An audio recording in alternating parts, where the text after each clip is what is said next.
انشاءاللہ کل آگے اس کو توڑیں گے.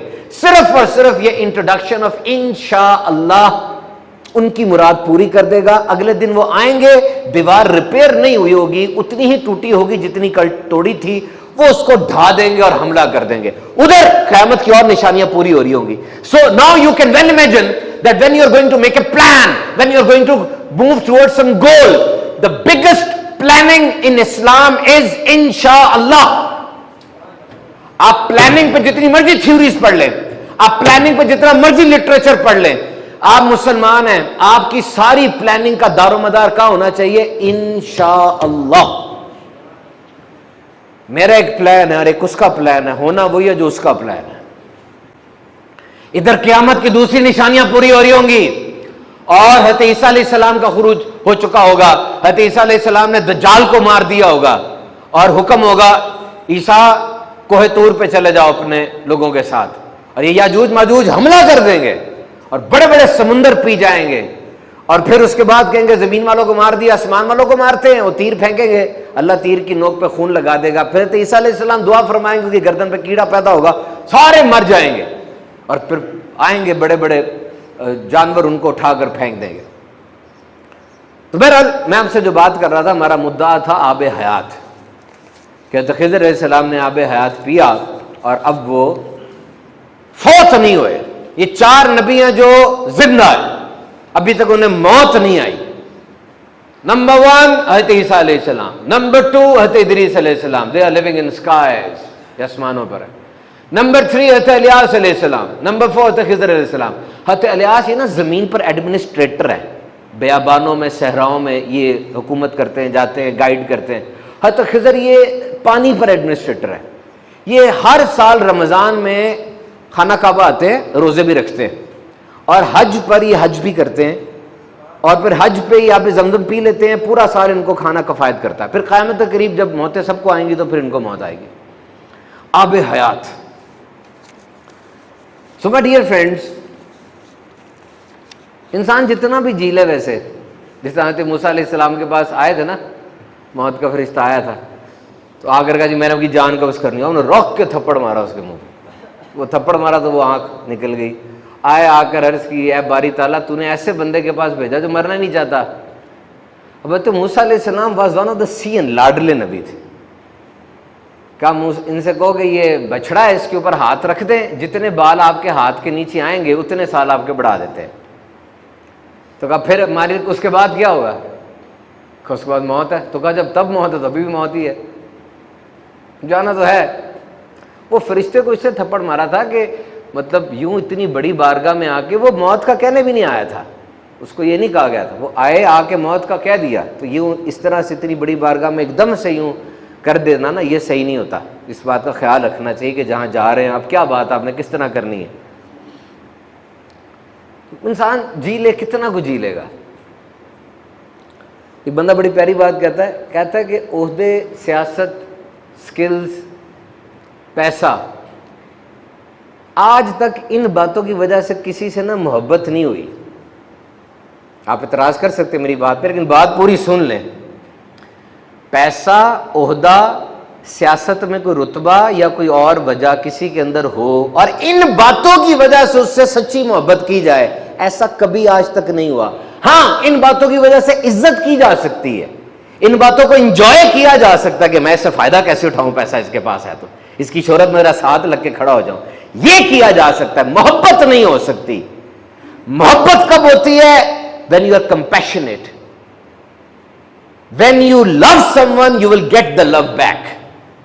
کہ جب آپ ہمدردی کرتے ہیں, جب آپ کسی سے سچا پیار کرتے ہیں, اب آپ کو وہ سچا پیار دے سکتا ہے. بیٹھ جاتے ہیں اس کے پاس. اور اگر عہدہ ہے اور ساتھ یہ چیز بھی ہے, تو بڑے بڑے آئے, دنیا سے چلے گئے, عہدے کو کسی نے نہیں یاد رکھا, اس کے پیار کے بول کو یاد رکھا, اس کے کردار کو یاد رکھا, اس کا حسن اخلاق یاد رہا. کہتے نہیں ہے کہ اگر تمہاری دولت چلی گئی کچھ نہیں گیا, اگر تمہاری صحت چلی گئی کچھ چلا گیا, اور اگر تمہارا کردار چلا گیا تو سب کچھ چلا گیا. تو میرے نوجوانوں یاد رکھو شادی ہوگی یا نہیں ہوگی یہ پتہ نہیں ہے، لیکن موت تو آنی ہے. ایسے شادی ہونی چاہیے، یہ نہ کوئی سمجھے کہ یہ کہہ رہا ہے شادی نہ ہو تو شادی کو بھول جاؤ. میرے پاس اس وقت گیلپ اور گیلانی کا سروے پڑا ہوا ہے، پاکستان میں 24% لوگ جو ہیں وہ نوجوان و شادی شدہ نہیں ہیں. یہ بہت الارمنگ ریشو ہے. ہونی چاہیے شادی. نبی پاک نے فرمایا نکاح میری سنت ہے. نبی پاک نے فرمایا کہ نکاح کرو نوجوانوں، اگر استطاعت رکھتے ہو، نہیں استطاعت رکھتے تو روزے رکھو. اور نبی پاک کے پاس صحابہ آئے، کہا جی ہم عبادت میں یکسوئی کے لیے شادی چھوڑ دیں، عورت چھوڑ دیں. نبی پاک نے فرمایا مجھ سے زیادہ رب سے ڈرنے والا کوئی نہیں ہے، مجھ سے زیادہ جس بات سے رب نے منع کیا اس سے بچنے والا کوئی نہیں ہے. میں نفل روزے بھی رکھتا ہوں، نہیں بھی رکھتا، رات کو سوتا بھی ہوں، نہیں بھی سوتا، بنے شادیاں کی ہیں، اور جو میری بات سے منہ پھوڑے وہ میرے ساتھ نہیں ہے. شادی از امپورٹنٹ. آج بہت سے اسکول آف تھاٹ ہم دیکھتے ہیں وہاں پہ شادی شدہ زندگی کو روحانیت کا اینٹی سمجھا جاتا ہے، سیکنڈ گریڈ سٹیزن سمجھا جاتا ہے اگر شادی نہ کی جائے. وہ کہتے جی گھر گرہستی کا نظام یہ روحانیت کے خلاف ہے. How is it possible? یقین کرو ایسے نظام پھر چور دروازے ڈھونڈتے ہیں. کیونکہ نبی پاک نے یہ جو قرآن مجید ہمیں دیا، قرآن مجید کی آیت ہے کہ تم اپنی فطرت پہ رہو. اللہ نے تمہیں فطرت پر پیدا کیا. ڈاکومنٹریز بنی ہیں ان لوگوں کے اوپر کہ انہوں نے پھر بعد میں کیا کیا حرکتیں کی ہیں. اتنی بڑی بڑی ڈاکومنٹریز بنی ہیں.